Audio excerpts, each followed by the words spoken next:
Donald ট্রাম্পের যুদ্ধ শেষ করার প্রচেষ্টায় কূটনীতির গুরুত্ব তুলে ধরা হয়েছে।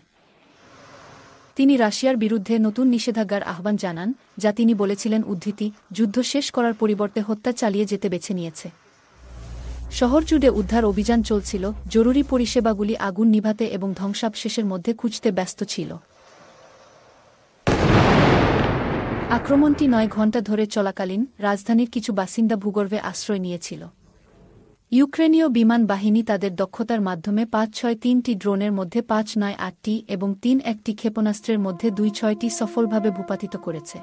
একটি দেশব্যাপী আক্রমণে ইউক্রেনীয় কর্মকর্তারা বলেছেন যে বেশ কয়েকটি উঁচু অ্যাপার্টমেন্ট ব্লক আঘাতপ্রাপ্ত হয়েছে, ইউরোপীয় ইউনিয়ন মিশনের সদর দপ্তর এবং ব্রিটিশ কাউন্সিলও আক্রান্ত হয়েছে। মৌলিক অবকাঠামো যেমন শক্তি সুবিধা এবং কেন্দ্রীয় ইউক্রেনে একটি রেলওয়ে কেন্দ্রও আঘাতপ্রাপ্ত হয়েছে। রাশিয়ার প্রতিরক্ষা মন্ত্রণালয় বলেছে যে তাদের আক্রমণ মিলিশিয়াকে লক্ষ্যবস্তু করেছে।